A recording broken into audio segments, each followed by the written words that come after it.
Job. Job 1. There was once a man in the land of Uz, whose name was Job. That man was blameless and upright, one who feared God, and turned away from evil. There were born to him 7 sons and 3 daughters. He had 7,000 sheep, 3,000 camels, 500 yoke of oxen, 500 donkeys, and very many servants, so that this man was the greatest of all the people of the East. His sons used to go and hold feasts in one another's houses in turn, and they would send and invite their 3 sisters to eat and drink with them. And when the feast days had run their course, Job would send and sanctify them, and he would rise early in the morning and offer burnt offerings according to the number of them all. For Job said, "It may be that my children have sinned and cursed God in their hearts." This is what Job always did. One day the heavenly beings came to present themselves before the Lord, and Satan also came among them. The Lord said to Satan, "Where have you come from?" Satan answered the Lord, "From going to and fro on the earth, and from walking up and down on it." The Lord said to Satan, "Have you considered my servant Job? There is no one like him on the earth, a blameless and upright man who fears God and turns away from evil." Then Satan answered the Lord, "Does Job fear God for nothing? Have you not put a fence around him and his house and all that he has on every side? You have blessed the work of his hands, and his possessions have increased in the land. But stretch out your hand now and touch all that he has, and he will curse you to your face." The Lord said to Satan, "Very well, all that he has is in your power. Only do not stretch out your hand against him." So Satan went out from the presence of the Lord. One day, when his sons and daughters were eating and drinking wine in the eldest brother's house, a messenger came to Job and said, "The oxen were plowing, and the donkeys were feeding beside them, and the Sabaeans fell on them and carried them off, and killed the servants with the edge of the sword. I alone have escaped to tell you." While he was still speaking, another came and said, "The fire of God fell from heaven and burned up the sheep and the servants and consumed them. I alone have escaped to tell you." While he was still speaking, another came and said, "The Chaldeans formed 3 columns, made a raid on the camels and carried them off, and killed the servants with the edge of the sword. I alone have escaped to tell you." While he was still speaking, another came and said, "Your sons and daughters were eating and drinking wine in their eldest brother's house, and suddenly a great wind came across the desert, struck the 4 corners of the house, and it fell on the young people, and they are dead. I alone have escaped to tell you." Then Job arose, tore his robe, shaved his head, and fell on the ground and worshipped. He said, "Naked I came from my mother's womb, and naked shall I return there. The Lord gave, and the Lord has taken away. Blessed be the name of the Lord." In all this, Job did not sin or charge God with wrongdoing. Job 2. One day the heavenly beings came to present themselves before the Lord, and Satan also came among them to present himself before the Lord.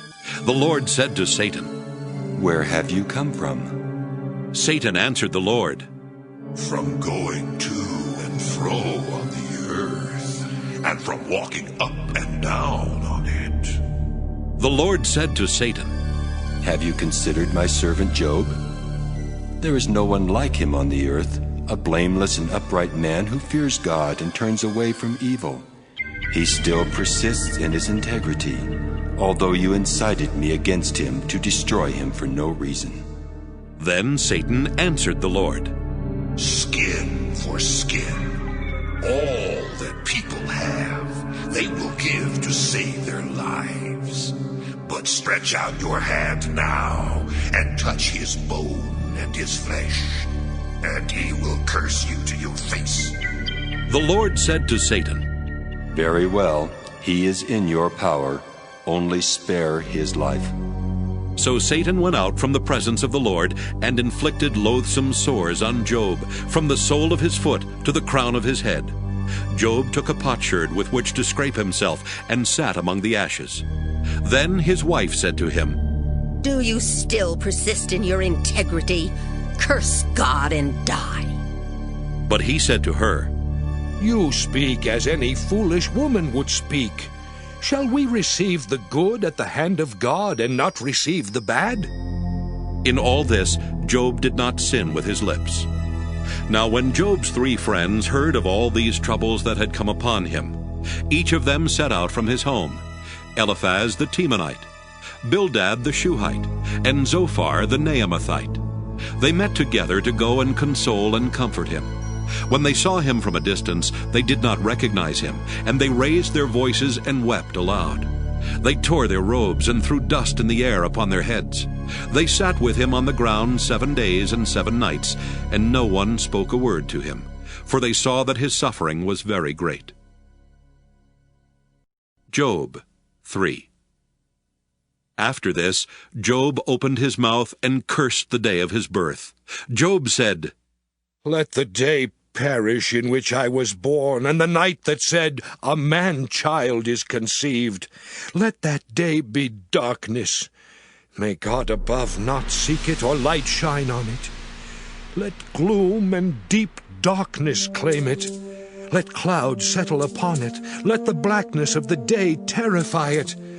That night let thick darkness seize it. Let it not rejoice among the days of the year. Let it not come into the number of the months. Yes, let that night be barren. Let no joyful cry be heard in it. Let those curse it who curse the sea, those who are skilled to rouse up Leviathan. Let the stars of its dawn be dark. Let it hope for light, but have none. May it not see the eyelids of the morning, because it did not shut the doors of my mother's womb and hide trouble from my eyes. Why did I not die at birth, come forth from the womb and expire? Why were there knees to receive me, or breasts for me to suck? Now I would be lying down and quiet. I would be asleep. Then I would be at rest with kings and counselors of the earth who rebuild ruins for themselves, or with princes who have gold, who fill their houses with silver. Or why was I not buried like a stillborn child, like an infant that never sees the light? There the wicked cease from troubling, and there the weary are at rest. There the prisoners are at ease together. They do not hear the voice of the taskmaster. The small and the great are there, and the slaves are free from their masters. Why is light given to one in misery, and life to the bitter in soul, who long for death, but it does not come, and dig for it more than for hidden treasures, who rejoice exceedingly, and are glad when they find the grave? Why is light given to one who cannot see the way, whom God has fenced in? For my sighing comes like my bread, and my groanings are poured out like water. Truly the thing that I fear comes upon me, and what I dread befalls me. I am not at ease, nor am I quiet. I have no rest, but trouble comes. Job 4. Then Eliphaz the Temanite answered, If one ventures a word with you, will you be offended? But who can keep from speaking? See, you have instructed many, you have strengthened the weak hands. Your words have supported those who were stumbling, and you've made firm the feeble knees. But now it has come to you, and you are impatient. It touches you, and you are dismayed. Is not your fear of God your confidence, and the integrity of your ways your hope? Think now, who that was innocent ever perished? Or where were the upright cut off? As I have seen, those who plow iniquity and sow trouble reap the same. By the breath of God they perish, and by the blast of his anger they are consumed. The roar of the lion, the voice of the fierce lion, and the teeth of the young lions are broken. The strong lion perishes for lack of prey, and the whelps of the lioness are scattered. Now a word came stealing to me. My ear received the whisper of it. Amid thoughts from visions of the night, when deep sleep falls on mortals, dread came upon me, and trembling which made all my bones shake. A spirit glided past my face. The hair of my flesh bristled. It stood still, but I could not discern its appearance. A form was before my eyes. There was silence. Then I heard a voice. Can mortals be righteous before God? Can human beings be pure before their Maker? Even in his servants he puts no trust, and his angels he charges with error. How much more those who live in houses of clay, whose foundation is in the dust, who are crushed like a moth. Between morning and evening they are destroyed. They perish forever without any regarding it. Their tent cord is plucked up within them, and they die devoid of wisdom. Job 5. Call now. Is there anyone who will answer you? To which of the holy ones will you turn? Surely vexation kills the fool, and jealousy slays the simple. I have seen fools taking root, but suddenly I cursed their dwelling. Their children are far from safety. They are crushed in the gate, and there is no one to deliver them. The hungry eat their harvest, and they take it even out of the thorns, and the thirsty pant after their wealth. For misery does not come from the earth, nor does trouble sprout from the ground. But human beings are born to trouble just as sparks fly upward. As for me, I would seek God, and to God I would commit my cause. He does great things and unsearchable, marvelous things without number. He gives rain on the earth and sends waters on the fields. He sets on high those who are lowly, and those who mourn are lifted to safety. He frustrates the devices of the crafty, so that their hands achieve no success. He takes the wise in their own craftiness, and the schemes of the wily are brought to a quick end. They meet with darkness in the daytime, and grope at noonday as in the night. But he saves the needy from the sword of their mouth, from the hand of the mighty. So the poor have hope, and injustice shuts its mouth. How happy is the one whom God reproves. Therefore, do not despise the discipline of the Almighty, for he wounds, but he binds up. He strikes, but his hands heal. He will deliver you from 6 troubles. In 7 no harm shall touch you. In famine he will redeem you from death, and in war from the power of the sword. You shall be hidden from the scourge of the tongue, and shall not fear destruction when it comes. At destruction and famine you shall laugh, and shall not fear the wild animals of the earth. For you shall be in league with the stones of the field, and the wild animals shall be at peace with you. You shall know that your tent is safe. You shall inspect your fold and miss nothing. You shall know that your descendants will be many, and your offspring like the grass of the earth. You shall come to your grave in ripe old age, as a shock of grain comes up to the threshing floor in its season. See, we have searched this out. It is true. Hear and know it for yourself. Job 6. Then Job answered, Oh, that my vexation were weighed, and all my calamity laid in the balances. For then it would be heavier than the sand of the sea. Therefore my words have been rash. For the arrows of the Almighty are in me. My spirit drinks their poison. The terrors of God are arrayed against me. Does the wild ass bray over its grass, or the ox low over its fodder? Can that which is tasteless be eaten without salt? Or is there any flavor in the juice of mallows? My appetite refuses to touch them. They are like food that is loathsome to me. Oh, that I might have my request, and that God would grant my desire, that it would please God to crush me, that he would let loose his hand and cut me off. This would be my consolation. I would even exult in unrelenting pain, for I have not denied the words of the Holy One. What is my strength that I should wait? And what is my end that I should be patient? Is my strength the strength of stones, or is my flesh bronze? In truth, I have no help in me, and any resource is driven from me. Those who withhold kindness from a friend forsake the fear of the Almighty. My companions are treacherous like a torrent bed, like freshets that pass away, that run dark with ice, turbid with melting snow. In time of heat they disappear. When it is hot, they vanish from their place. The caravans turn aside from their course. They go up into the waste and perish. The caravans of Tema look, the travelers of Sheba hope.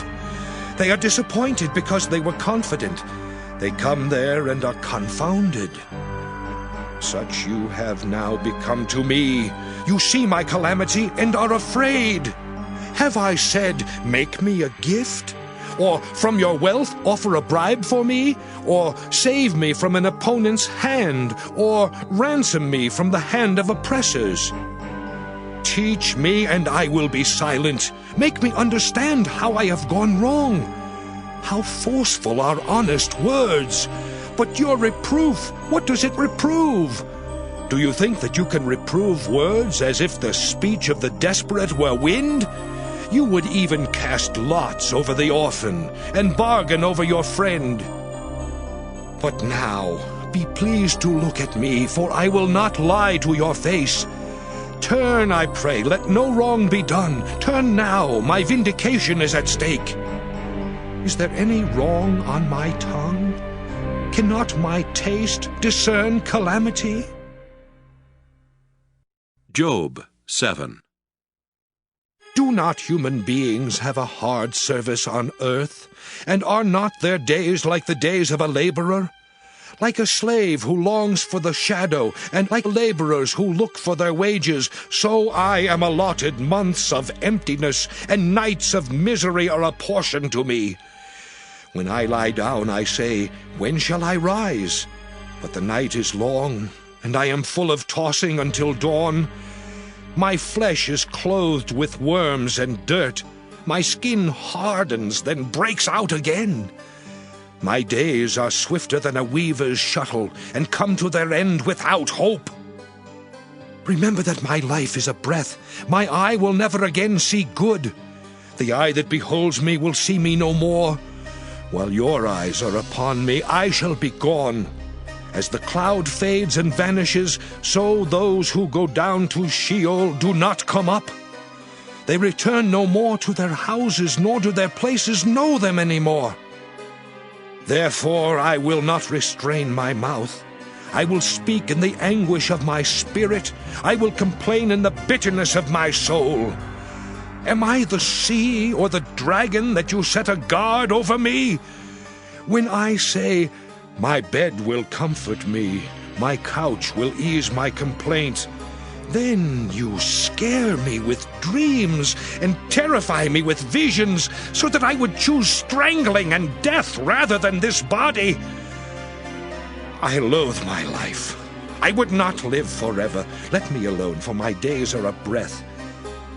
What are human beings that you make so much of them, that you set your mind on them, visit them every morning, test them every moment?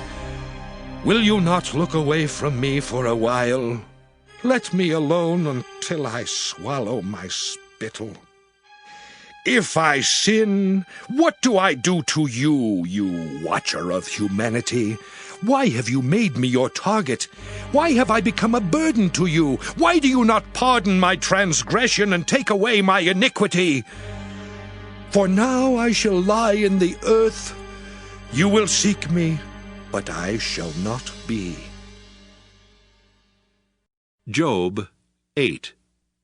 Then Bildad the Shuhite answered, How long will you say these things, and the words of your mouth be a great wind? Does God pervert justice? Or does the Almighty pervert the right? If your children sinned against him, he delivered them into the power of their transgression. If you will seek God and make supplication to the Almighty, if you are pure and upright, surely then he will rouse himself for you and restore to you your rightful place. Though your beginning was small, your latter days will be very great. For inquire now of bygone generations, and consider what their ancestors have found. For we are but of yesterday, and we know nothing, for our days on earth are but a shadow. Will they not teach you and tell you and utter words out of their understanding? Can papyrus grow where there is no marsh? Can reeds flourish where there is no water? While yet in flower and not cut down, they wither before any other plant. Such are the paths of all who forget God. The hope of the godless shall perish. Their confidence is gossamer, a spider's house their trust. If one leans against its house, it will not stand. If one lays hold of it, it will not endure. The wicked thrive before the sun, and their shoots spread over the garden. Their roots twine around the stone heap. They live among the rocks. If they are destroyed from their place, then it will deny them, saying, I have never seen you. See, these are their happy ways, and out of the earth still others will spring. See, God will not reject a blameless person, nor take the hand of evildoers. He will yet fill your mouth with laughter, and your lips with shouts of joy. Those who hate you will be clothed with shame, and the tent of the wicked will be no more. Job 9. Then Job answered, Indeed, I know that this is so. But how can a mortal be just before God? If one wished to contend with him, one could not answer him once in 1,000. He is wise in heart and mighty in strength. Who has resisted him and succeeded? He who removes mountains, and they do not know it when he overturns them in his anger. Who shakes the earth out of its place, and its pillars tremble. Who commands the sun, and it does not rise? Who seals up the stars? Who alone stretched out the heavens and trampled the waves of the sea? Who made the Bear and Orion, the Pleiades and the chambers of the south? Who does great things beyond understanding, and marvelous things without number? Look, he passes by me, and I do not see him. He moves on, but I do not perceive him. He snatches away. Who can stop him? Who will say to him, What are you doing? God will not turn back his anger. The helpers of Rahab bowed beneath him. How then can I answer him, choosing my words with him? Though I am innocent, I cannot answer him. I must appeal for mercy to my accuser. If I summoned him and he answered me, I do not believe that he would listen to my voice. For he crushes me with a tempest and multiplies my wounds without cause. He will not let me get my breath, but fills me with bitterness.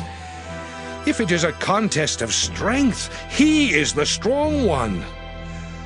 If it is a matter of justice, who can summon him?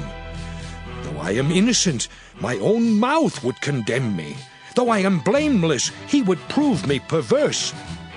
I am blameless. I do not know myself. I loathe my life. It is all one. Therefore I say, he destroys both the blameless and the wicked. When disaster brings sudden death, he mocks at the calamity of the innocent. The earth is given into the hand of the wicked. He covers the eyes of its judges.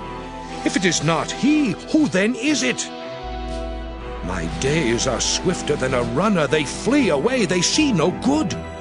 They go by like skiffs of reed, like an eagle swooping on the prey. If I say, I will forget my complaint, I will put off my sad countenance and be of good cheer, I become afraid of all my suffering, for I know you will not hold me innocent. I shall be condemned. Why then do I labor in vain? If I wash myself with soap and cleanse my hands with lye, yet you will plunge me into filth, and my own clothes will abhor me. For he is not a mortal as I am, that I might answer him, that we should come to trial together. There is no umpire between us who might lay his hand on us both. If he would take his rod away from me, and not let dread of him terrify me, then I would speak without fear of him, for I know I am not what I am thought to be. Job 10. I loathe my life. I will give free utterance to my complaint. I will speak in the bitterness of my soul. I will say to God, do not condemn me. Let me know why you contend against me. Does it seem good to you to oppress, to despise the work of your hands, and favor the schemes of the wicked? Do you have eyes of flesh? Do you see as humans see? Are your days like the days of mortals, or your years like human years, that you seek out my iniquity and search for my sin, although you know that I am not guilty, and there is no one to deliver out of your hand? Your hands fashioned and made me, and now you turn and destroy me. Remember that you fashioned me like clay, and will you turn me to dust again? Did you not pour me out like milk, and curdle me like cheese? You clothed me with skin and flesh, and knit me together with bones and sinews. You have granted me life and steadfast love, and your care has preserved my spirit. Yet these things you hid in your heart. I know that this was your purpose. If I sin, you watch me, and do not acquit me of my iniquity. If I am wicked, woe to me. If I am righteous, I cannot lift up my head, for I am filled with disgrace, and look upon my affliction. Bold as a lion you hunt me, you repeat your exploits against me, you renew your witnesses against me, and increase your vexation toward me. You bring fresh troops against me. Why did you bring me forth from the womb? Would that I had died before any eye had seen me, and were as though I had not been carried from the womb to the grave. Are not the days of my life few? Let me alone, that I may find a little comfort before I go, never to return, to the land of gloom and deep darkness, the land of gloom and chaos, where light is like darkness. Job 11. Then Zophar the Naamathite answered, Should a multitude of words go unanswered? And should one full of talk be vindicated? Should your babble put others to silence? And when you mock, shall no one shame you? For you say, My conduct is pure, and I am clean in God's sight. But oh, that God would speak and open his lips to you, and that he would tell you the secrets of wisdom, for wisdom is many-sided.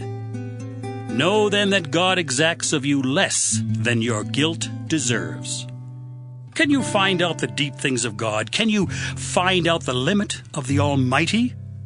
It is higher than heaven. What can you do? Deeper than Sheol. What can you know? Its measure is longer than the earth and broader than the sea. If he passes through and imprisons and assembles for judgment, who can hinder him? For he knows those who are worthless. When he sees iniquity, will he not consider it? But a stupid person will get understanding when a wild ass is born human. If you direct your heart rightly, you will stretch out your hands toward him. If iniquity is in your hand, put it far away, and do not let wickedness reside in your tents. Surely then you will lift up your face without blemish. You will be secure and will not fear. You will forget your misery. You will remember it as waters that have passed away. and your life will be brighter than the noonday. Its darkness will be like the morning. And you will have confidence because there is hope. You will be protected and take your rest in safety. You will lie down and no one will make you afraid. Many will entreat your favor, but the eyes of the wicked will fail. All way of escape will be lost to them, and their hope is to breathe their last. Job 12. Then Job answered, No doubt you are the people, and wisdom will die with you. But I have understanding as well as you. I am not inferior to you. Who does not know such things as these? I am a laughingstock to my friends, I who called upon God, and he answered me. A just and blameless man, I am a laughingstock. Those at ease have contempt for misfortune, but it is ready for those whose feet are unstable. The tents of robbers are at peace, and those who provoke God are secure, who bring their God in their hands. But ask the animals, and they will teach you, the birds of the air, and they will tell you. Ask the plants of the earth, and they will teach you, and the fish of the sea will declare to you. Who among all these does not know that the hand of the Lord has done this? In his hand is the life of every living thing, and the breath of every human being. Does not the ear test words as the palate tastes food? Is wisdom with the aged, and understanding in length of days? With God are wisdom and strength. He has counsel and understanding. If he tears down, no one can rebuild. If he shuts someone in, no one can open up. If he withholds the waters, they dry up. If he sends them out, they overwhelm the land. With him are strength and wisdom. The deceived and the deceiver are his. He leads counselors away stripped, and makes fools of judges. He looses the sash of kings, and binds a waistcloth on their loins. He leads priests away stripped, and overthrows the mighty. He deprives of speech those who are trusted, and takes away the discernment of the elders. He pours contempt on princes, and looses the belt of the strong. He uncovers the deeps out of darkness, and brings deep darkness to light. He makes nations great, then destroys them. He enlarges nations, then leads them away. He strips understanding from the leaders of the earth, and makes them wander in a pathless waste. They grope in the dark without light. He makes them stagger like a drunkard. Job 13. Look, my eye has seen all this, my ear has heard and understood it. What you know, I also know. I am not inferior to you. But I would speak to the Almighty, and I desire to argue my case with God. As for you, you whitewash with lies. All of you are worthless physicians. If you would only keep silent, that would be your wisdom. Hear now my reasoning, and listen to the pleadings of my lips. Will you speak falsely for God, and speak deceitfully for him? Will you show partiality toward him? Will you plead the case for God? Will it be well with you when he searches you out, or can you deceive him as one person deceives another? He will surely rebuke you if in secret you show partiality. Will not his majesty terrify you, and the dread of him fall upon you? Your maxims are proverbs of ashes, your defenses are defenses of clay. Let me have silence, and I will speak, and let come on me what may. I will take my flesh in my teeth, and put my life in my hand. See, he will kill me. I have no hope, but I will defend my ways to his face. This will be my salvation, that the godless shall not come before him. Listen carefully to my words, and let my declaration be in your ears. I have indeed prepared my case. I know that I shall be vindicated. Who is there that will contend with me? for then I would be silent and die. Only grant 2 things to me, then I will not hide myself from your face. Withdraw your hand far from me, and do not let dread of you terrify me. Then call, and I will answer, or let me speak, and you reply to me. How many are my iniquities and my sins? Make me know my transgression and my sin. Why do you hide your face and count me as your enemy? Will you frighten a wind-blown leaf and pursue dried chaff? For you write bitter things against me and make me reap the iniquities of my youth. You put my feet in the stocks and watch all my paths. You set a bound to the soles of my feet. One wastes away like a rotten thing, like a garment that is moth-eaten. Job 14. A mortal born of woman, few of days and full of trouble, comes up like a flower and withers, flees like a shadow and does not last. Do you fix your eyes on such a one? Do you bring me into judgment with you? Who can bring a clean thing out of an unclean? No one can. Since their days are determined, and the number of their months is known to you, and you have appointed the bounds that they cannot pass, look away from them and desist, that they may enjoy like laborers their days. For there is hope for a tree, if it is cut down, that it will sprout again, and that its shoots will not cease.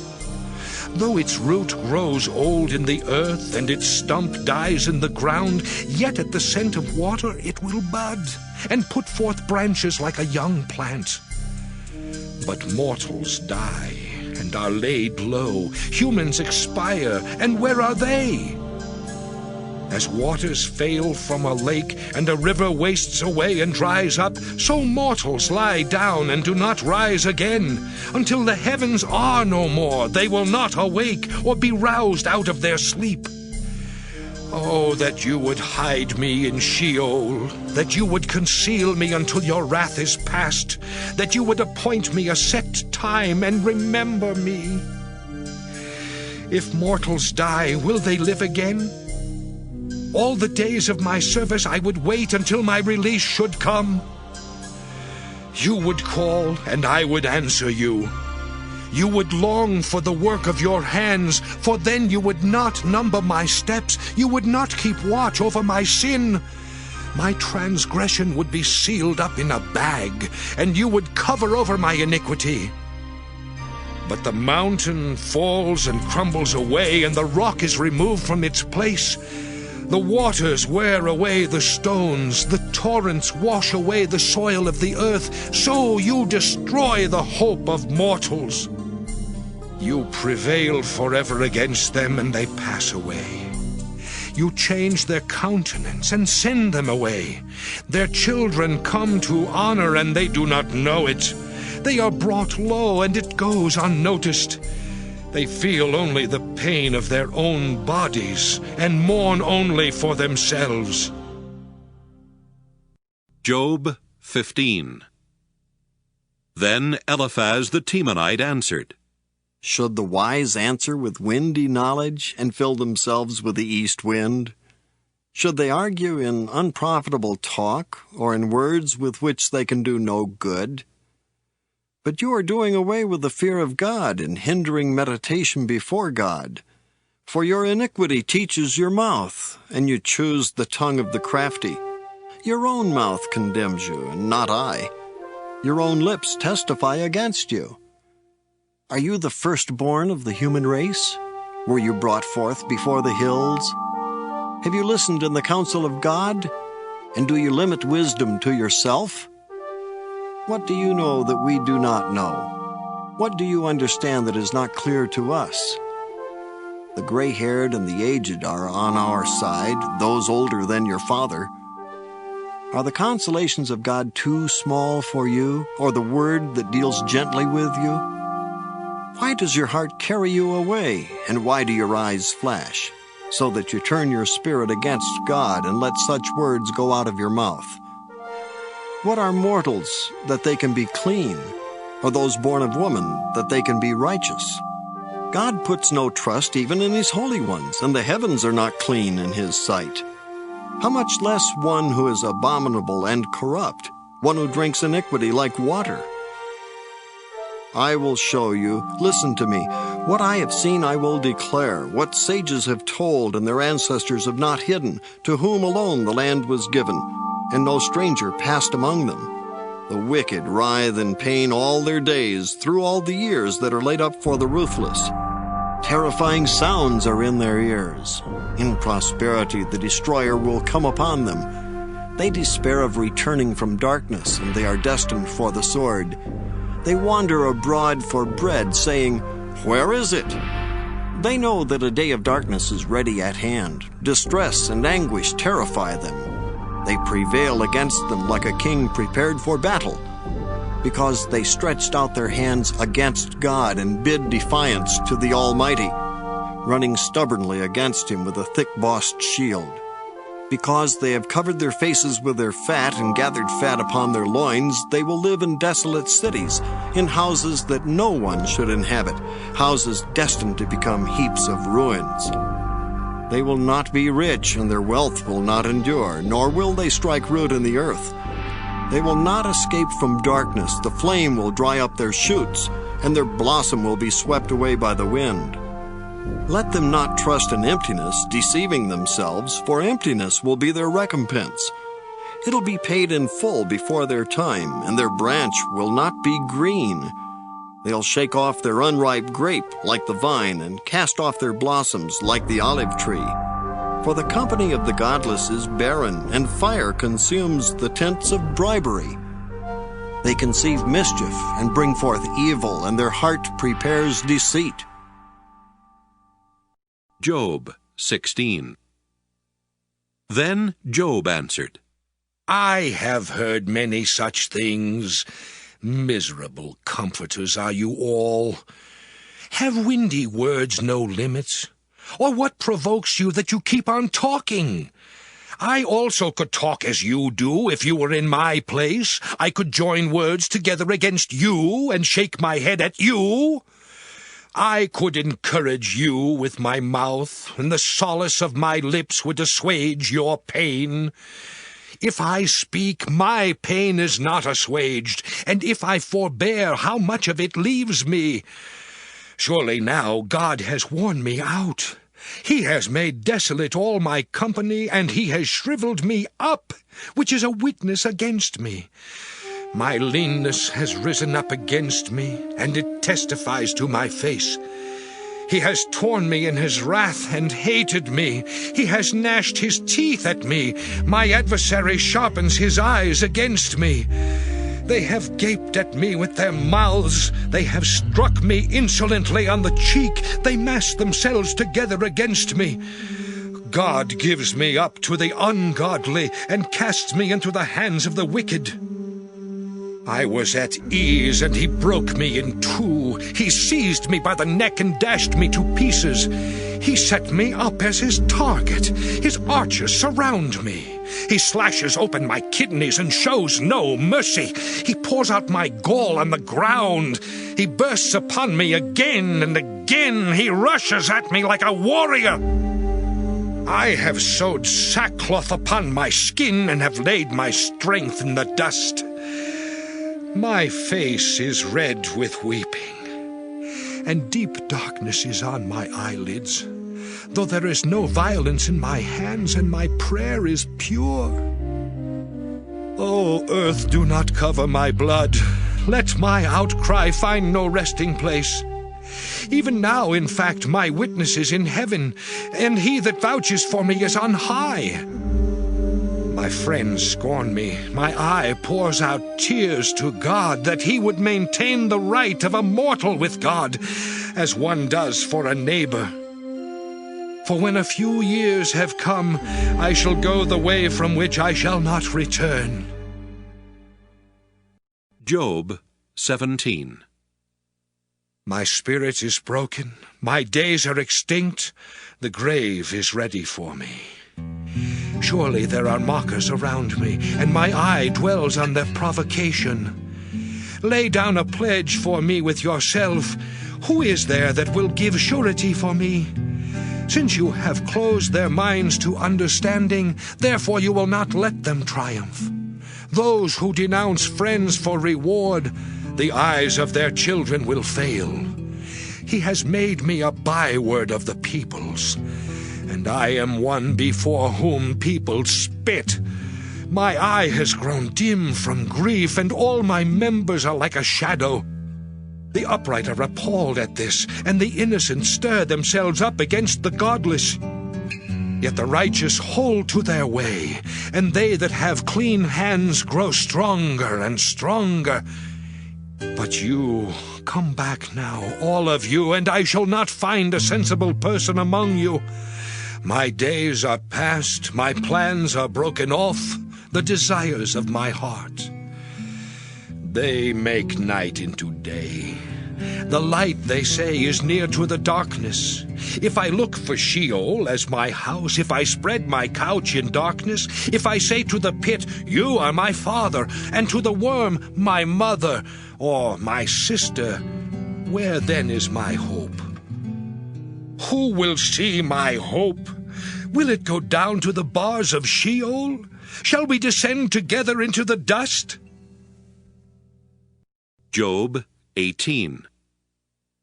Then Bildad the Shuhite answered, How long will you hunt for words? Consider, and then we shall speak. Why are we counted as cattle? Why are we stupid in your sight? You who tear yourself in your anger, shall the earth be forsaken because of you? Or the rock be removed out of its place? Surely the light of the wicked is put out, and the flame of their fire does not shine. The light is dark in their tent, and the lamp above them is put out. Their strong steps are shortened, and their own schemes throw them down. For they are thrust into a net by their own feet, and they walk into a pitfall. A trap seizes them by the heel, a snare lays hold of them.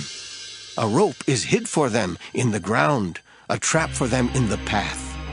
Terrors frighten them on every side and chase them at their heels. Their strength is consumed by hunger, and calamity is ready for their stumbling. By disease their skin is consumed. The firstborn of death consumes their limbs. They are torn from the tent in which they trusted, and are brought to the king of terrors. In their tents nothing remains.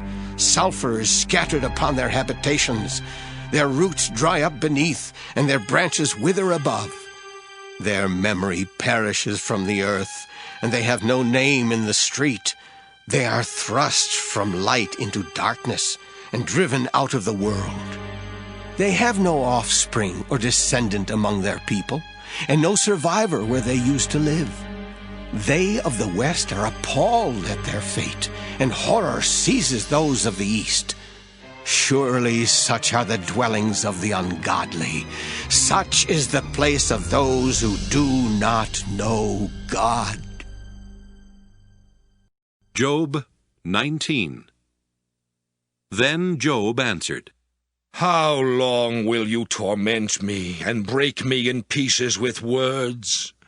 These 10 times you have cast reproach upon me. Are you not ashamed to wrong me? And even if it is true that I have erred, my error remains with me. If indeed you magnify yourselves against me, and make my humiliation an argument against me, know then that God has put me in the wrong, and closed his net around me. Even when I cry out, violence, I am not answered. I call aloud, but there is no justice. He has walled up my way so that I cannot pass, and he has set darkness upon my paths. He has stripped my glory from me, and taken the crown from my head. He breaks me down on every side, and I am gone. He has uprooted my hope like a tree. He has kindled his wrath against me, and counts me as his adversary. His troops come on together. They have thrown up siege works against me, and encamp around my tent. He has put my family far from me, and my acquaintances are wholly estranged from me. My relatives and my close friends have failed me. The guests in my house have forgotten me. My serving girls count me as a stranger. I have become an alien in their eyes. I call to my servant, but he gives me no answer. I must myself plead with him. My breath is repulsive to my wife. I am loathsome to my own family. Even young children despise me. When I rise, they talk against me. All my intimate friends abhor me, and those whom I loved have turned against me. My bones cling to my skin and to my flesh, and I have escaped by the skin of my teeth. Have pity on me, all you my friends, for the hand of God has touched me. Why do you, like God, pursue me, never satisfied with my flesh? Oh, that my words were written down! Oh, that they were inscribed in a book! Oh, that with an iron pen and with lead they were engraved on a rock forever! For I know that my Redeemer lives, and that at the last he will stand upon the earth. And after my skin has been thus destroyed, then in my flesh I shall see God, whom I shall see on my side, and my eyes shall behold, and not another. My heart faints within me. If you say, "How we will persecute him," and "The root of the matter is found in him," be afraid of the sword, for wrath brings the punishment of the sword, so that you may know there is a judgment. Job 20. Then Zophar the Naamathite answered, Pay attention. My thoughts urge me to answer, because of the agitation within me. I hear censure that insults me, and a spirit beyond my understanding answers me. Do you not know this from of old, ever since mortals were placed on earth, that the exulting of the wicked is short, and the joy of the godless is but for a moment? Even though they mount up high as the heavens, and their head reaches to the clouds, they will perish forever like their own dung. Those who have seen them will say, Where are they? And they will fly away like a dream and not be found. They will be chased away like a vision of the night. The eye that saw them will see them no more, nor will their place behold them any longer. Their children will seek the favor of the poor, and their hands will give back their wealth. Their bodies, once full of youth, will lie down in the dust with them. Though wickedness is sweet in their mouth, though they hide it under their tongues, though they are loath to let it go and hold it in their mouths, yet their food is turned in their stomachs. It is the venom of asps within them. They swallow down riches and vomit them up again. God cast them out of their bellies. They will suck the poison of asps.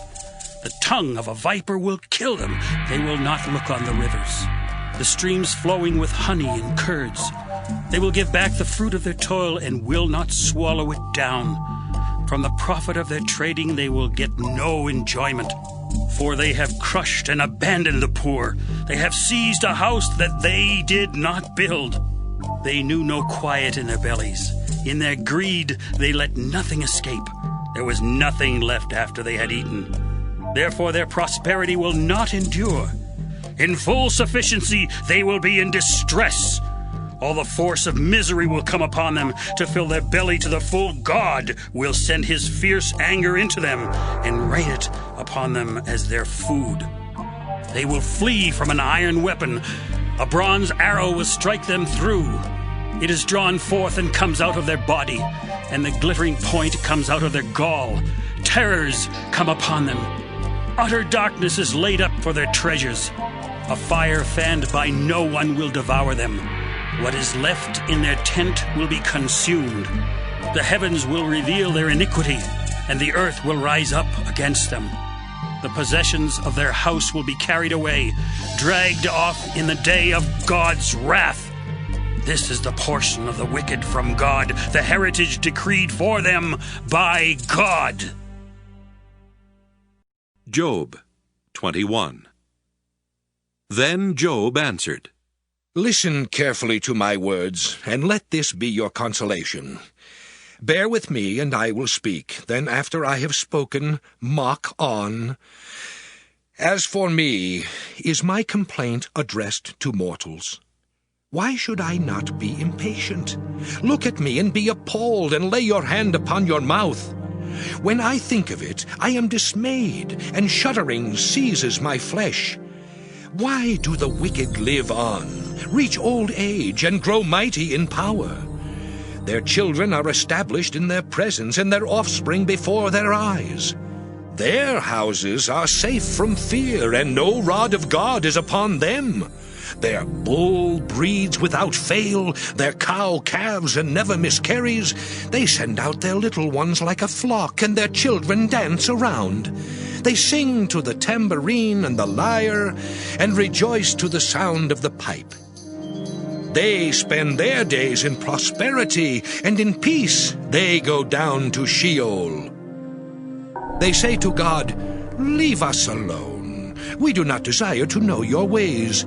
What is the Almighty that we should serve him? And what profit do we get if we pray to him?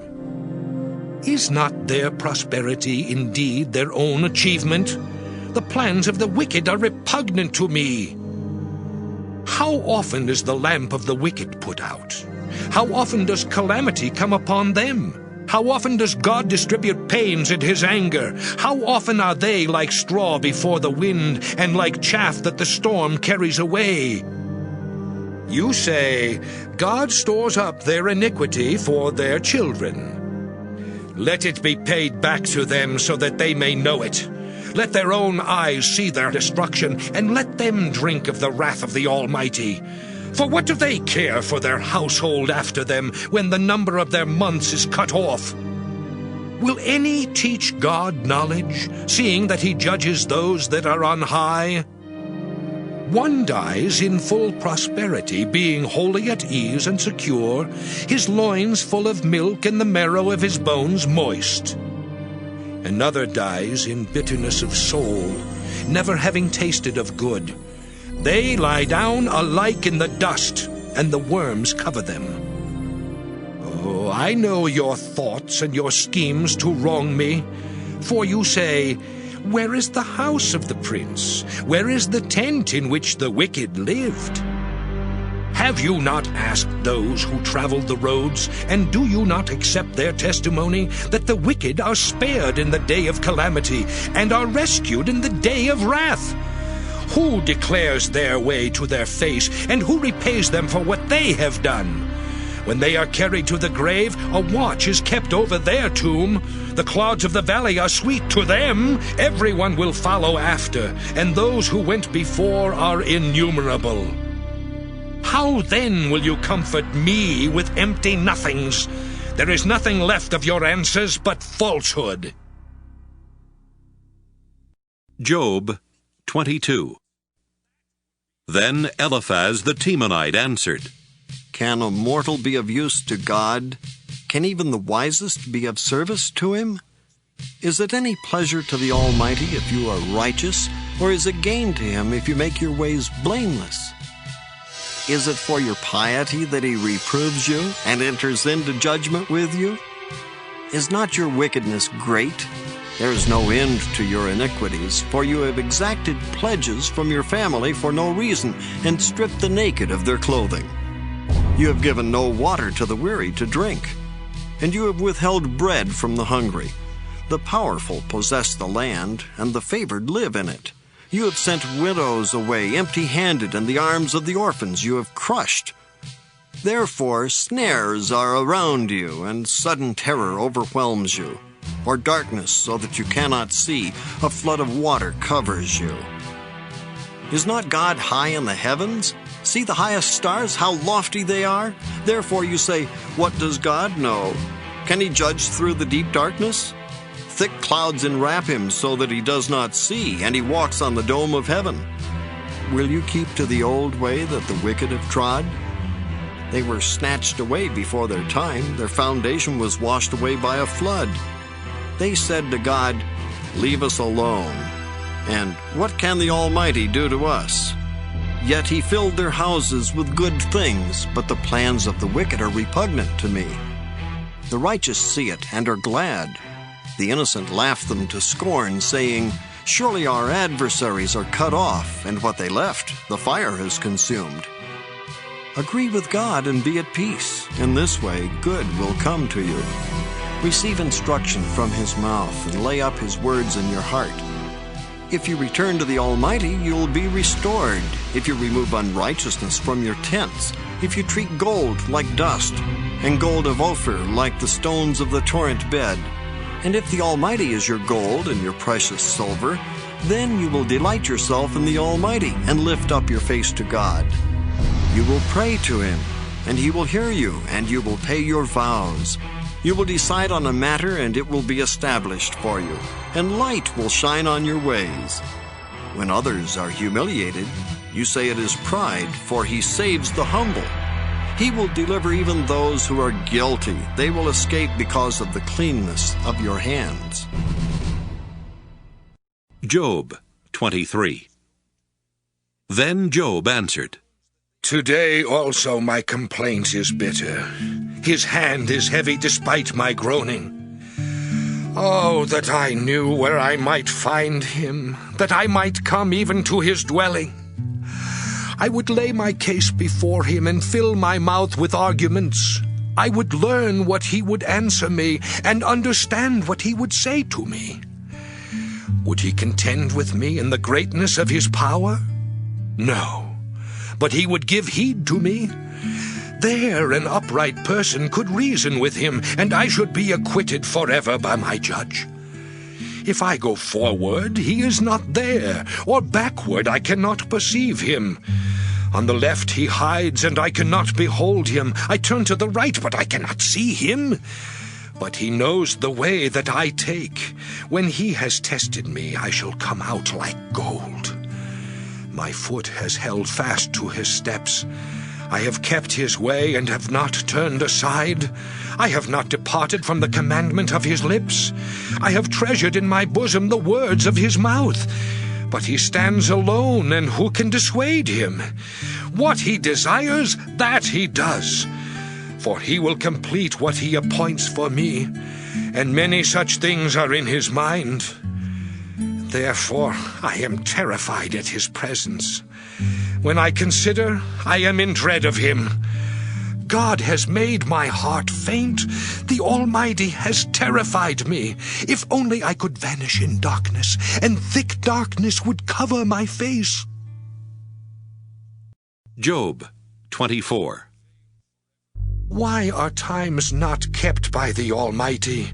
And why do those who know Him never see His days? The wicked remove landmarks. They seize flocks and pasture them.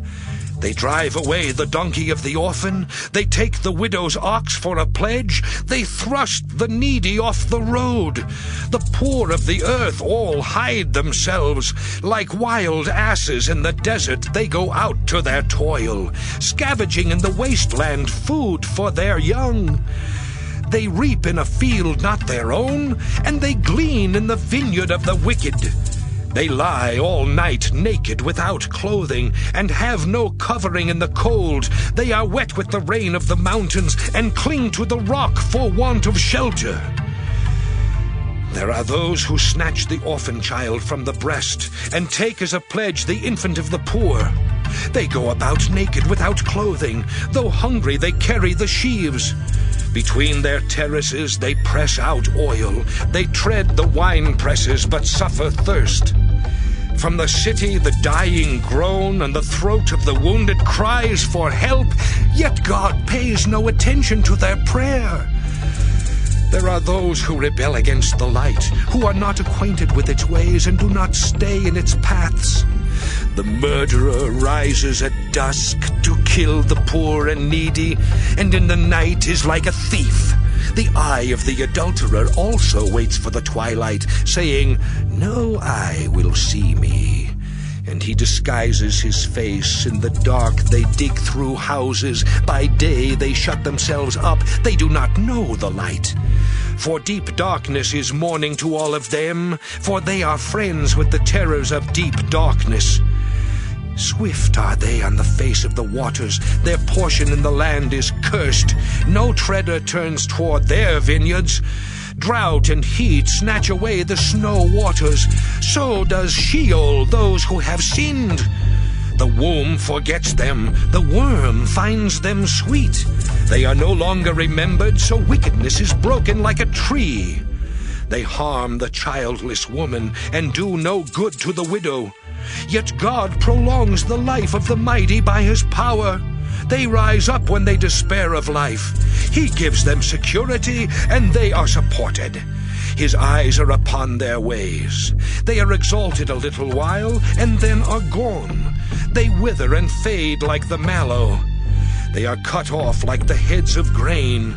If it is not so, who will prove me a liar, and show that there is nothing in what I say? Job 25. Then Bildad the Shuhite answered, Dominion and fear are with God. He makes peace in his high heaven. Is there any number to his armies? Upon whom does his light not arise? How then can a mortal be righteous before God? How can one born of woman be pure?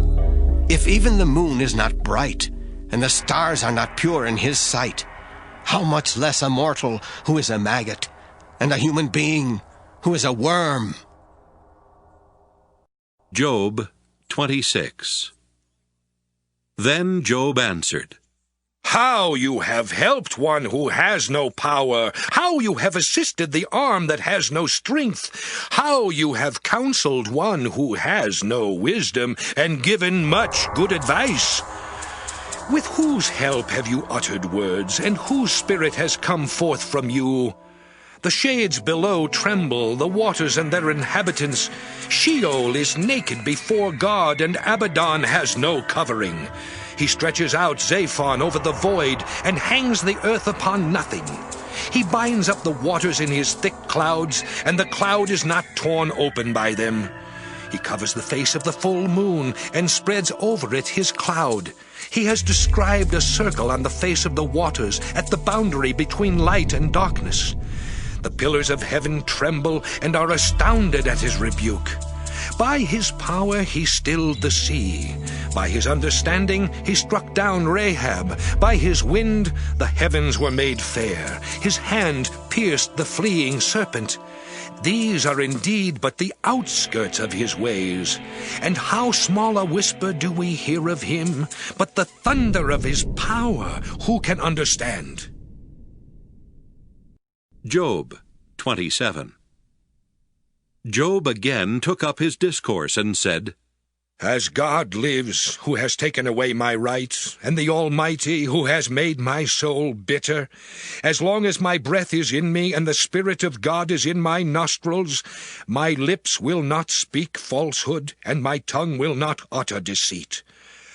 Far be it from me to say that you are right. Until I die, I will not put away my integrity from me. I hold fast my righteousness, and will not let it go. My heart does not reproach me for any of my days. May my enemy be like the wicked, and may my opponent be like the unrighteous. For what is the hope of the godless when God cuts them off, when God takes away their lives? Will God hear their cry when trouble comes upon them? Will they take delight in the Almighty? Will they call upon God at all times? I will teach you concerning the hand of God, that which is with the Almighty I will not conceal. All of you have seen it yourselves. Why then have you become altogether vain? This is the portion of the wicked with God, and the heritage that oppressors receive from the Almighty. If their children are multiplied, it is for the sword, and their offspring have not enough to eat. Those who survive them the pestilence buries, and their widows make no lamentation. Though they heap up silver like dust, and pile up clothing like clay, they may pile it up, but the just will wear it, and the innocent will divide the silver. They build their houses like nests, like booths made by sentinels of the vineyard. They go to bed with wealth, but will do so no more. They open their eyes, and it is gone. Terrors overtake them like a flood. In the night a whirlwind carries them off. The east wind lifts them up, and they are gone. It sweeps them out of their place. It hurls at them without pity. They flee from its power in headlong flight. It claps its hands at them and hisses at them from its place. Job 28. Surely there is a mine for silver and a place for gold to be refined. Iron is taken out of the earth, and copper is smelted from ore. Miners put an end to darkness, and search out to the farthest bound the ore in gloom and deep darkness. They open shafts in a valley away from human habitation. They are forgotten by travelers. They sway suspended, remote from people. As for the earth, out of it comes bread, but underneath it is turned up as by fire. Its stones are the place of sapphires, and its dust contains gold. That path no bird of prey knows, and the falcon's eye has not seen it. The proud wild animals have not trodden it, the lion has not passed over it. They put their hand to the flinty rock, and overturn mountains by the roots. They cut out channels in the rocks, and their eyes see every precious thing. The sources of the rivers they probe, hidden things they bring to light. But where shall wisdom be found? And where is the place of understanding? Mortals do not know the way to it, and it is not found in the land of the living. The deep says, "It is not in me," and the sea says, "It is not with me." It cannot be gotten for gold, and silver cannot be weighed out as its price. It cannot be valued in the gold of Ophir, in precious onyx or sapphire. Gold and glass cannot equal it, nor can it be exchanged for jewels of fine gold. No mention shall be made of coral or of crystal. The price of wisdom is above pearls. The chrysolite of Ethiopia cannot compare with it, nor can it be valued in pure gold. Where, then, does wisdom come from? And where is the place of understanding? It is hidden from the eyes of all living, and concealed from the birds of the air. Abaddon and Death say, "We have heard a rumor of it with our ears." God understands the way to it, and he knows its place, for he looks to the ends of the earth and sees everything under the heavens. When he gave to the wind its weight, and apportioned out the waters by measure, when he made a decree for the rain, and a way for the thunderbolt, then he saw it and declared it. He established it and searched it out. And he said to humankind, "Truly the fear of the Lord, that is wisdom, and to depart from evil is understanding." Job 29.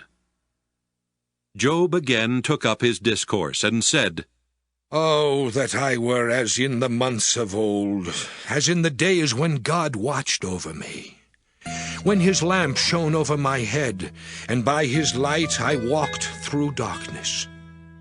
When I was in my prime, when the friendship of God was upon my tent, when the Almighty was still with me, when my children were around me, when my steps were washed with milk, and the rock poured out for me streams of oil. When I went out to the gate of the city, when I took my seat in the square, the young men saw me and withdrew, and the aged rose up and stood. The nobles refrained from talking, and laid their hands on their mouths. The voices of princes were hushed, and their tongues stuck to the roof of their mouths.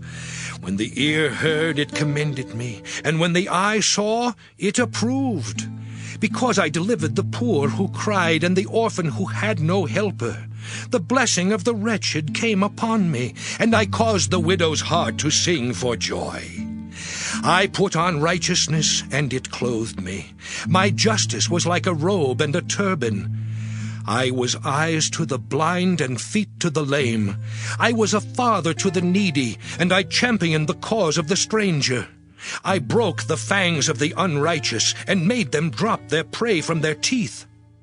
Then I thought, I shall die in my nest, and I shall multiply my days like the phoenix. My roots spread out to the waters, with the dew all night on my branches. My glory was fresh with me, and my bow ever new in my hand. They listened to me, and waited, and kept silence for my counsel.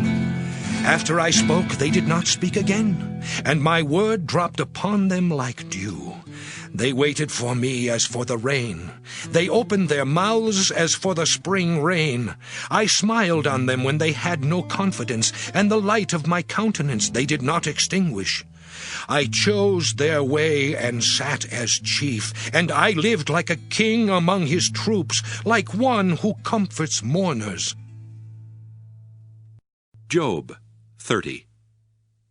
But now they make sport of me, those who are younger than I, whose fathers I would have disdained to set with the dogs of my flock. What could I gain from the strength of their hands? All their vigor is gone. Through want and hard hunger they gnaw the dry and desolate ground. They pick mallow and the leaves of bushes, and to warm themselves the roots of broom. They are driven out from society. People shout after them as after a thief. In the gullies of wadis they must live, in holes in the ground and in the rocks. Among the bushes they bray, under the nettles they huddle together, a senseless, disreputable brood. They have been whipped out of the land. And now they mock me in song. I am a byword to them. They abhor me. They keep aloof from me. They do not hesitate to spit at the sight of me. Because God has loosed my bowstring and humbled me, they have cast off restraint in my presence. On my right hand the rabble rise up. They send me sprawling and build roads for my ruin. They break up my path. They promote my calamity. No one restrains them. As through a wide breach they come, amid the crash they roll on. Terrors are turned upon me, my honor is pursued as by the wind, and my prosperity has passed away like a cloud. And now my soul is poured out within me. Days of affliction have taken hold of me. The night racks my bones, and the pain that gnaws me takes no rest.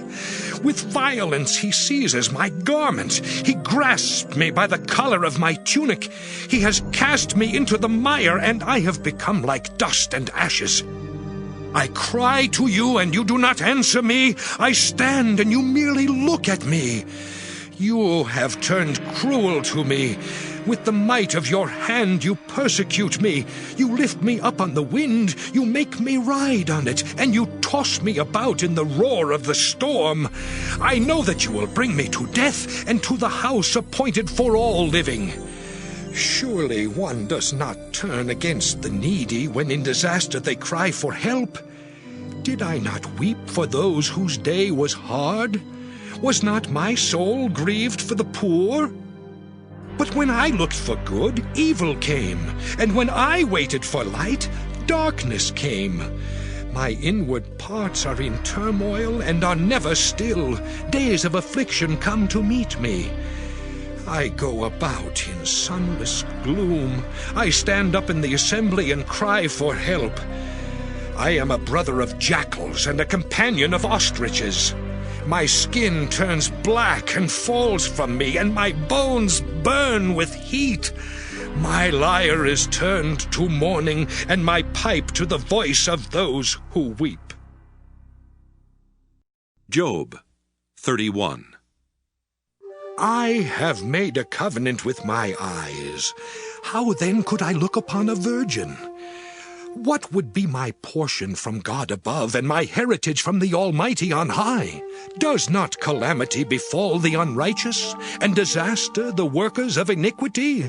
Does he not see my ways, and number all my steps? If I have walked with falsehood, and my foot has hurried to deceit, let me be weighed in a just balance, and let God know my integrity. If my step has turned aside from the way, and my heart has followed my eyes, and if any spot has clung to my hands, then let me sow, and another eat, and let what grows for me be rooted out. If my heart has been enticed by a woman, and I have lain in wait at my neighbor's door, then let my wife grind for another, and let other men kneel over her. For that would be a heinous crime. That would be a criminal offense.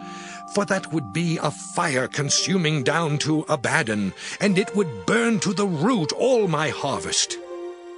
If I have rejected the cause of my male or female slaves when they brought a complaint against me, what then shall I do when God rises up? When he makes inquiry, what shall I answer him? Did not he who made me in the womb make them? And did not one fashion us in the womb? If I have withheld anything that the poor desired, or have caused the eyes of the widow to fail, or have eaten my morsel alone, and the orphan has not eaten from it, for from my youth I reared the orphan like a father, and from my mother's womb I guided the widow. If I have seen anyone perish for lack of clothing, or a poor person without covering, whose loins have not blessed me, and who was not warmed with the fleece of my sheep, if I have raised my hand against the orphan, because I saw I had supporters at the gate, then let my shoulder blade fall from my shoulder, and let my arm be broken from its socket. For I was in terror of calamity from God, and I could not have faced his majesty. If I have made gold my trust, or called fine gold my confidence, if I have rejoiced because my wealth was great, or because my hand had gotten much, if I have looked at the sun when it shone, or the moon moving in splendor, and my heart has been secretly enticed, and my mouth has kissed my hand, this also would be iniquity to be punished by the judges, for I should have been false to God above. If I have rejoiced at the ruin of those who hated me, or exulted when evil overtook them, I have not let my mouth sin by asking for their lives with a curse. If those of my tent ever said, "Oh, that we might be sated with his flesh," the stranger has not lodged in the street. I have opened my doors to the traveler. If I have concealed my transgressions, as others do, by hiding my iniquity in my bosom, because I stood in great fear of the multitude, and the contempt of families terrified me, so that I kept silence and did not go out of doors, oh, that I had one to hear me. Here is my signature. Let the Almighty answer me. Oh, that I had the indictment written by my adversary. Surely I would carry it on my shoulder. I would bind it on me like a crown. I would give him an account of all my steps. Like a prince I would approach him. If my land has cried out against me, and its furrows have wept together, if I have eaten its yield without payment, and caused the death of its owners, let thorns grow instead of wheat, and foul weeds instead of barley. The words of Job are ended. Job 32. So these three men ceased to answer Job, because he was righteous in his own eyes. Then Elihu, son of Barachel the Buzite of the family of Ram, became angry. He was angry at Job because he justified himself rather than God. He was angry also at Job's three friends because they had found no answer, though they had declared Job to be in the wrong. Now Elihu had waited to speak to Job because they were older than he. But when Elihu saw that there was no answer in the mouths of these three men, he became angry. Elihu, son of Barachel the Buzite, answered, I am young in years, and you are aged. Therefore I was timid and afraid to declare my opinion to you. I said, Let days speak, and many years teach wisdom. But truly it is the spirit in a mortal, the breath of the Almighty that makes for understanding. It is not the old that are wise, nor the aged that understand what is right. Therefore I say, Listen to me. Let me also declare my opinion. See, I waited for your words. I listened for your wise sayings while you searched out what to say. I gave you my attention, but there was in fact no one that confuted Job, no one among you that answered his words. Yet do not say, We have found wisdom. God may vanquish him, not a human. He has not directed his words against me, and I will not answer him with your speeches. They are dismayed. They answer no more. They have not a word to say. And am I to wait because they do not speak? Because they stand there and answer no more? I also will give my answer. I also will declare my opinion, for I am full of words. The spirit within me constrains me. My heart is indeed like wine that has no vent. Like new wineskins, it is ready to burst. I must speak, so that I may find relief. I must open my lips and answer. I will not show partiality to any person or use flattery toward anyone, for I do not know how to flatter, or my Maker would soon put an end to me. Job 33. But now, hear my speech, O Job, and listen to all my words. See, I open my mouth, the tongue in my mouth speaks. My words declare the uprightness of my heart, and what my lips know they speak sincerely. The Spirit of God has made me, and the breath of the Almighty gives me life. Answer me if you can. Set your words in order before me. Take your stand. See, before God I am as you are. I too was formed from a piece of clay. No fear of me need terrify you. My pressure will not be heavy on you. Surely you have spoken in my hearing, and I have heard the sound of your words. You say, I am clean, without transgression. I am pure, and there is no iniquity in me. Look, he finds occasions against me. He counts me as his enemy. He puts my feet in the stocks and watches all my paths. But in this you are not right. I will answer you. God is greater than any mortal. Why do you contend against him, saying, he will answer none of my words? For God speaks in one way, and in two, though people do not perceive it. In a dream, in a vision of the night, when deep sleep falls on mortals, while they slumber on their beds, then he opens their ears, and terrifies them with warnings, that he may turn them aside from their deeds, and keep them from pride, to spare their souls from the pit, their lives from traversing the river. They are also chastened with pain upon their beds, and with continual strife in their bones, so that their lives loathe bread, and their appetites dainty food. Their flesh is so wasted away that it cannot be seen, and their bones, once invisible, now stick out. Their souls draw near the pit, and their lives to those who bring death. Then, if there should be for one of them an angel, a mediator, one of 1,000, one who declares a person upright, and he is gracious to that person and says, deliver him from going down into the pit. I have found a ransom. Let his flesh become fresh with youth. Let him return to the days of his youthful vigor. Then he prays to God and is accepted by him. He comes into his presence with joy, and God repays him for his righteousness. That person sings to others and says, I sinned and perverted what was right, and it was not paid back to me. He has redeemed my soul from going down to the pit, and my life shall see the light.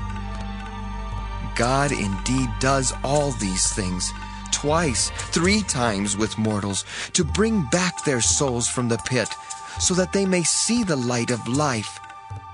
Pay heed, Job. Listen to me. Be silent, and I will speak. If you have anything to say, answer me. Speak, for I desire to justify you. If not, listen to me. Be silent, and I will teach you wisdom. Job 34. Then Elihu continued and said, Hear my words, you wise men, and give ear to me, you who know. For the ear tests words, as the palate tastes food. Let us choose what is right. Let us determine among ourselves what is good. For Job has said, I am innocent, and God has taken away my right. In spite of being right, I am counted a liar. My wound is incurable, though I am without transgression. Who is there like Job, who drinks up scoffing like water, who goes in company with evildoers and walks with the wicked? For he has said, it profits one nothing to take delight in God. Therefore, hear me, you who have sense. Far be it from God that he should do wickedness, and from the Almighty that he should do wrong. For according to their deeds he will repay them, and according to their ways he will make it befall them. Of a truth, God will not do wickedly, and the Almighty will not pervert justice. Who gave him charge over the earth, and who laid on him the whole world? If he should take back his spirit to himself, and gather to himself his breath, all flesh would perish together, and all mortals return to dust. If you have understanding, hear this. Listen to what I say. Shall one who hates justice govern? Will you condemn one who is righteous and mighty, who says to a king, you scoundrel, and to princes, you wicked men, who shows no partiality to nobles, nor regards the rich more than the poor, for they are all the work of his hands? In a moment they die. At midnight the people are shaken and pass away, and the mighty are taken away by no human hand. For his eyes are upon the ways of mortals, and he sees all their steps. There is no gloom of deep darkness where evildoers may hide themselves. For he has not appointed a time for anyone to go before God in judgment. He shatters the mighty without investigation, and sets others in their place. Thus, knowing their works, he overturns them in the night, and they are crushed. He strikes them for their wickedness, while others look on, because they turned aside from following him, and had no regard for any of his ways, so that they caused the cry of the poor to come to him, and he heard the cry of the afflicted. When he is quiet, who can condemn? When he hides his face, who can behold him, whether it be a nation or an individual, so that the godless should not reign, or those who ensnare the people? For has anyone said to God, I have endured punishment, I will not offend any more? Teach me what I do not see. If I have done iniquity, I will do it no more. Will he then pay back to suit you because you reject it? For you must choose, and not I. Therefore declare what you know. Those who have sense will say to me, and the wise who hear me will say, Job speaks without knowledge. His words are without insight. Would that Job were tried to the limit, because his answers are those of the wicked. For he adds rebellion to his sin.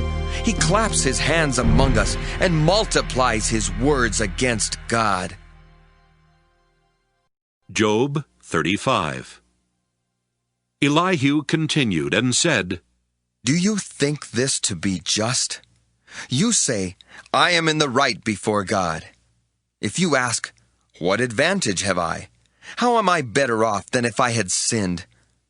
I will answer you and your friends with you. Look at the heavens and see. Observe the clouds which are higher than you. If you have sinned, what do you accomplish against him? And if your transgressions are multiplied, what do you do to him? If you are righteous, what do you give to him? Or what does he receive from your hand? Your wickedness affects others like you, and your righteousness other human beings. Because of the multitude of oppressions, people cry out. They call for help because of the arm of the mighty. But no one says, Where is God, my Maker, who gives strength in the night, who teaches us more than the animals of the earth, and makes us wiser than the birds of the air? There they cry out, but he does not answer, because of the pride of evildoers. Surely God does not hear an empty cry, nor does the Almighty regard it. How much less when you say that you do not see him, that the case is before him, and you are waiting for him. And now, because his anger does not punish, and he does not greatly heed transgression, Job opens his mouth in empty talk. He multiplies words without knowledge. Job 36. Elihu continued and said, Bear with me a little, and I will show you, for I have yet something to say on God's behalf. I will bring my knowledge from far away, and ascribe righteousness to my Maker. For truly my words are not false. One who is perfect in knowledge is with you. Surely God is mighty and does not despise any. He is mighty in strength of understanding. He does not keep the wicked alive, but gives the afflicted their right. He does not withdraw his eyes from the righteous, but with kings on the throne he sets them forever, and they are exalted. And if they are bound in fetters and caught in the cords of affliction, then he declares to them their work and their transgressions, that they are behaving arrogantly. He opens their ears to instruction and commands that they return from iniquity. If they listen and serve him, they complete their days in prosperity and their years in pleasantness. But if they do not listen, they shall perish by the sword and die without knowledge. The godless in heart cherish anger. They do not cry for help when he binds them. They die in their youth, and their life ends in shame. He delivers the afflicted by their affliction, and opens their ear by adversity. He also allured you out of distress into a broad place where there was no constraint, and what was set on your table was full of fatness. But you are obsessed with the case of the wicked. Judgment and justice seize you. Beware that wrath does not entice you into scoffing, and do not let the greatness of the ransom turn you aside. Will your cry avail to keep you from distress, or will all the force of your strength? Do not long for the night, when peoples are cut off in their place. Beware, do not turn to iniquity. Because of that you have been tried by affliction. See, God is exalted in his power. Who is a teacher like him? Who has prescribed for him his way? Or who can say, you have done wrong? Remember to extol his work, of which mortals have sung. All people have looked on it. Everyone watches it from far away. Surely God is great, and we do not know him. The number of his years is unsearchable. For he draws up the drops of water. He distills his mist and rain, which the skies pour down and drop upon mortals abundantly. Can anyone understand the spreading of the clouds, the thunderings of his pavilion? See, he scatters his lightning around him and covers the roots of the sea. For by these he governs peoples. He gives food in abundance. He covers his hands with the lightning and commands it to strike the mark. Its crashing tells about him. He is jealous with anger against iniquity. Job 37. At this also my heart trembles and leaps out of its place. Listen, listen to the thunder of his voice and the rumbling that comes from his mouth. Under the whole heaven he lets it loose, and his lightning to the corners of the earth. After it his voice roars.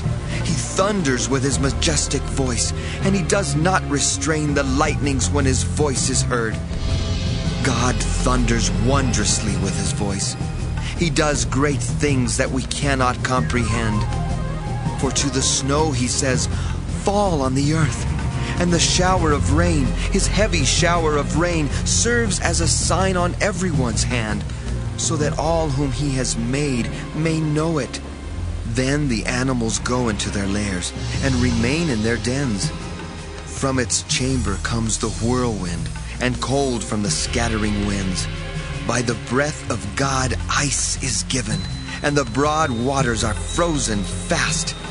He loads the thick cloud with moisture. The clouds scatter his lightning. They turn round and round by his guidance to accomplish all that he commands them on the face of the habitable world. Whether for correction or for his land, or for love, he causes it to happen. Hear this, O Job. Stop and consider the wondrous works of God. Do you know how God lays his command upon them and causes the lightning of his cloud to shine? Do you know the balancings of the clouds, the wondrous works of the one whose knowledge is perfect? You whose garments are hot when the earth is still because of the south wind? Can you, like him, spread out the skies hard as a molten mirror? Teach us what we shall say to him. We cannot draw up our case because of darkness. Should he be told that I want to speak? Did anyone ever wish to be swallowed up? Now, no one can look on the light when it is bright in the skies, when the wind has passed and cleared them. Out of the north comes golden splendor. Around God is awesome majesty. The Almighty, we cannot find him. He is great in power and justice, and abundant righteousness he will not violate. Therefore mortals fear him. He does not regard any who are wise in their own conceit. Job 38. Then the Lord answered Job out of the whirlwind. Who is this that darkens counsel by words without knowledge? Gird up your loins like a man. I will question you, and you shall declare to me. Where were you when I laid the foundation of the earth? Tell me if you have understanding. Who determined its measurements? Surely you know. Or who stretched the line upon it? On what were its bases sunk? Or who laid its cornerstone when the morning stars sang together and all the heavenly beings shouted for joy? Or who shut in the sea with doors when it burst out from the womb? When I made the clouds its garment, and thick darkness its swaddling band, and prescribed bounds for it, and set bars and doors, and said, Thus far shall you come, and no farther, and here shall your proud waves be stopped. Have you commanded the morning since your days began, and caused the dawn to know its place, so that it might take hold of the skirts of the earth, and the wicked be shaken out of it? It is changed like clay under the seal, and it is dyed like a garment. Light is withheld from the wicked, and their uplifted arm is broken. Have you entered into the springs of the sea, or walked in the recesses of the deep? Have the gates of death been revealed to you? Or have you seen the gates of deep darkness? Have you comprehended the expanse of the earth? Declare, if you know all this. Where is the way to the dwelling of light? And where is the place of darkness, that you may take it to its territory, and that you may discern the paths to its home? Surely you know, for you were born then, and the number of your days is great. Have you entered the storehouses of the snow? Or have you seen the storehouses of the hail, which I have reserved for the time of trouble, for the day of battle and war? What is the way to the place where the light is distributed, or where the east wind is scattered upon the earth? Who has cut a channel for the torrents of rain, and a way for the thunderbolt to bring rain on a land where no one lives, on the desert which is empty of human life, to satisfy the waste and desolate land, and to make the ground put forth grass? Has the rain a father, or who has begotten the drops of dew? From whose womb did the ice come forth, and who has given birth to the hoarfrost of heaven? The waters become hard like stone, and the face of the deep is frozen. Can you bind the chains of the Pleiades, or loose the cords of Orion? Can you lead forth the Mazzaroth in their season, or can you guide the bear with its children? Do you know the ordinances of the heavens? Can you establish their rule on the earth? Can you lift up your voice to the clouds so that a flood of waters may cover you? Can you send forth lightning so that they may go and say to you, Here we are? Who has put wisdom in the inward parts, or given understanding to the mind? Who has the wisdom to number the clouds? Or who can tilt the water skins of the heavens when the dust runs into a mass and the clods cling together? Can you hunt the prey for the lion, or satisfy the appetite of the young lions when they crouch in their dens or lie in wait in their covert? Who provides for the raven its prey when its young ones cry to God and wander about for lack of food? Job 39. Do you know when the mountain goats give birth? Do you observe the calving of the deer? Can you number the months that they fulfill? And do you know the time when they give birth, when they crouch to give birth to their offspring and are delivered of their young? Their young ones become strong. They grow up in the open. They go forth and do not return to them. Who has let the wild ass go free? Who has loosed the bonds of the swift ass, to which I have given the steppe for its home, the salt land for its dwelling place? It scorns the tumult of the city. It does not hear the shouts of the driver. It ranges the mountains as its pasture, and it searches after every green thing. Is the wild ox willing to serve you? Will it spend the night at your crib?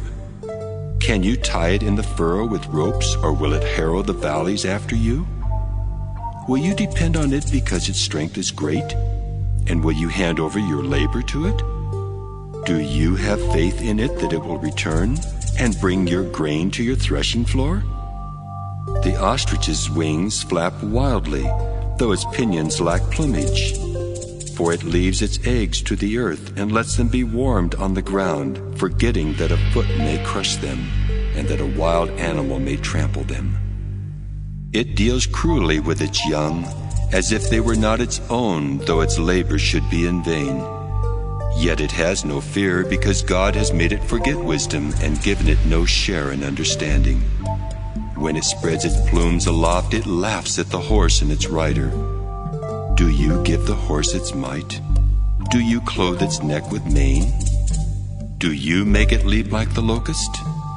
Its majestic snorting is terrible. It paws violently, exults mightily. It goes out to meet the weapons. It laughs at fear and is not dismayed. It does not turn back from the sword. Upon it rattle the quiver, the flashing spear, and the javelin. With fierceness and rage it swallows the ground. It cannot stand still at the sound of the trumpet. When the trumpet sounds, it says, "Aha!" From a distance it smells the battle, the thunder of the captains and the shouting. Is it by your wisdom that the hawk soars and spreads its wings toward the south? Is it at your command that the eagle mounts up and makes its nest on high? It lives on the rock and makes its home in the fastness of the rocky crag. From there it spies the prey. Its eyes see it from far away.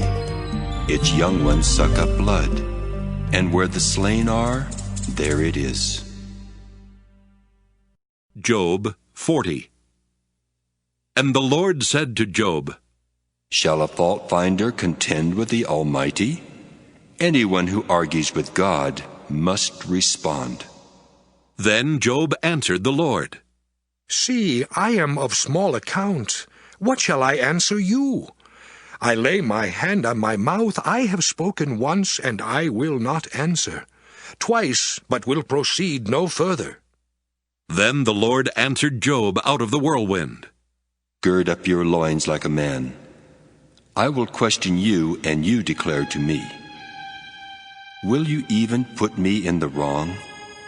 Will you condemn me that you may be justified? Have you an arm like God, and can you thunder with a voice like His? Deck yourself with majesty and dignity. Clothe yourself with glory and splendor. Pour out the overflowings of your anger, and look on all who are proud and abase them. Look on all who are proud and bring them low. Tread down the wicked where they stand. Hide them all in the dust together. Bind their faces in the world below. Then I will also acknowledge to you that your own right hand can give you victory. Look at Behemoth, which I made just as I made you. It eats grass like an ox. Its strength is in its loins, and its power in the muscles of its belly. It makes its tail stiff like a cedar. The sinews of its thighs are knit together. Its bones are tubes of bronze, its limbs like bars of iron. It is the first of the great acts of God. Only its maker can approach it with the sword. For the mountains yield food for it where all the wild animals play. Under the lotus plants it lies, in the covert of the reeds and in the marsh. The lotus trees cover it for shade. The willows of the wadi surround it. Even if the river is turbulent, it is not frightened. It is confident though Jordan rushes against its mouth. Can one take it with hooks or pierce its nose with a snare? Job 41. Can you draw out Leviathan with a fishhook or press down its tongue with a cord?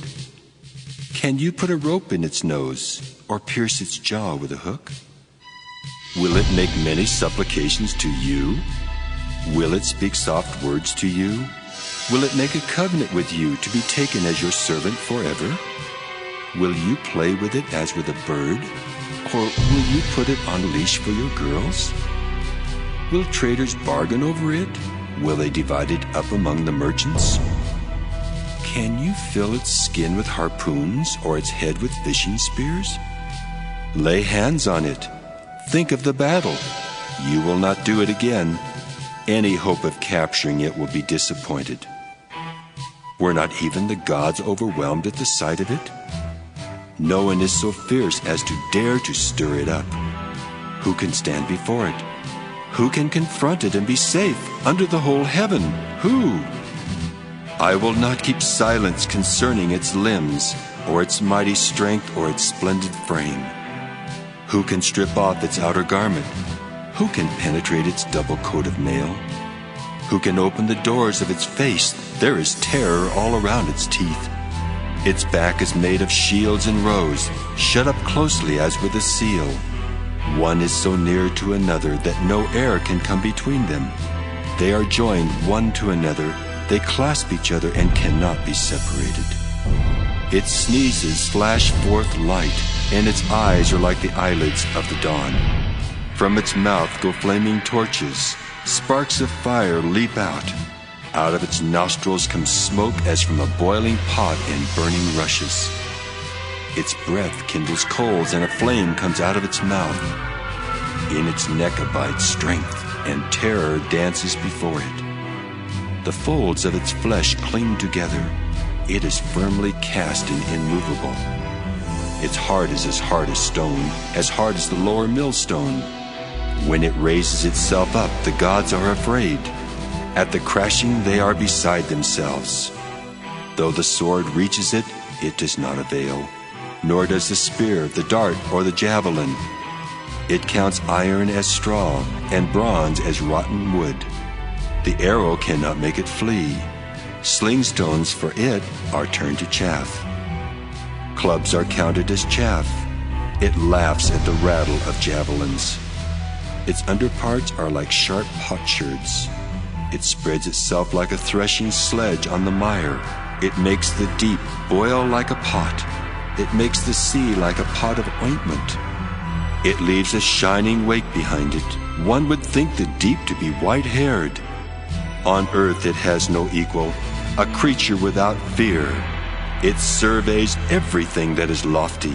It is king over all that are proud. Job 42. Then Job answered the Lord, I know that you can do all things, and that no purpose of yours can be thwarted. Who is this that hides counsel without knowledge? Therefore I have uttered what I did not understand, things too wonderful for me which I did not know. Hear, and I will speak. I will question you, and you declare to me. I had heard of you by the hearing of the ear, but now my eye sees you. Therefore I despise myself, and repent in dust and ashes. After the Lord had spoken these words to Job, the Lord said to Eliphaz the Temanite, My wrath is kindled against you and against your two friends, for you have not spoken of me what is right as my servant Job has. Now therefore take 7 bulls and 7 rams, and go to my servant Job, and offer up for yourselves a burnt offering. And my servant Job shall pray for you, for I will accept his prayer not to deal with you according to your folly. For you have not spoken of me what is right, as my servant Job has done. So Eliphaz the Temanite, and Bildad the Shuhite, and Zophar the Naamathite went and did what the Lord had told them, and the Lord accepted Job's prayer. And the Lord restored the fortunes of Job when he had prayed for his friends, and the Lord gave Job twice as much as he had before. Then there came to him all his brothers and sisters, and all who had known him before, and they ate bread with him in his house. They showed him sympathy, and comforted him for all the evil that the Lord had brought upon him. And each of them gave him a piece of money and a gold ring. The Lord blessed the latter days of Job more than his beginning. And he had 14,000 sheep, 6,000 camels, 1,000 yoke of oxen, and 1,000 donkeys. He also had 7 sons and 3 daughters. He named the first Jemimah, the second Keziah, and the third Keren-Happuch. In all the land there were no women so beautiful as Job's daughters, and their father gave them an inheritance along with their brothers. After this, Job lived 140 years, and saw his children and his children's children 4 generations. And Job died, old and full of days.